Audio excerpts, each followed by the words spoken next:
you think about television, it's all about content, and it is the most vibrant, impactful content that there is. And what's happening in this landscape is that television is moving beyond the TV screen and it's going on to digital devices. And now it's going to be a very interesting question as to what is the best way to monetize content through all of these different screens and enable advertisers and agencies to be able to place commercial support within that programming no matter where it goes.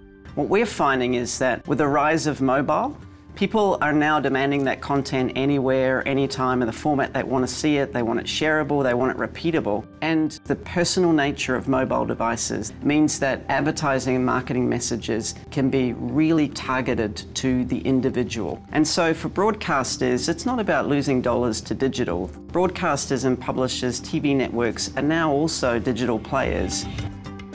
They can really target a niche audience. And producing content that really speaks to that audience, telling a story to the marketers of where they can get access to that audience to sell a marketing message is something that I think has only just begun. And I think, again, content is at the core of that. Consumers prefer professionally produced content, and the TV networks own that content in large part. And it's hard to produce. This is not a skill that you can easily ramp up and start to compete in. And so there's a tailwind there for the TV industry and for the broadcasters. The good news from a measurement standpoint is that we are able to measure viewing no matter where it occurs. We can combine all of these channels together and tell a compelling, comparable story to both the broadcasters about how their audiences are behaving across all of these platforms, and the advertisers about actually a holistic view of the effectiveness and reach and frequency of their advertising. And that produces a very big data set for us. The challenge is turning big data into useful data. Once you understand that total audience across all devices, it just gives an advertiser a better picture.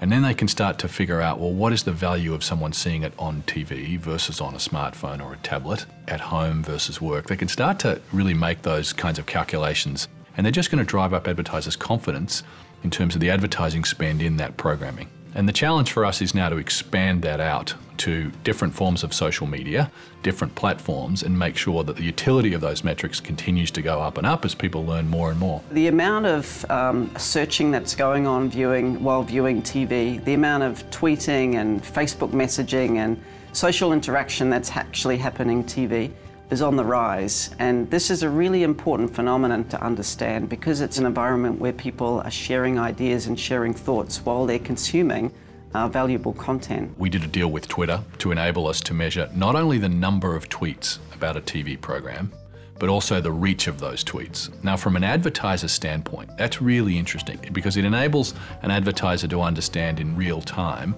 what is the engagement in that program. And that's a new world for the industry. I think the biggest opportunity for broadcasters is the digital opportunity. They're the custodians of the most compelling content on the planet. And now they have this entire digital universe of which to utilize. And if we look out for another 10 years, seeing video content get better and better, and seeing that the messages that are being sent to you as a consumer are getting more and more relevant is a really exciting opportunity.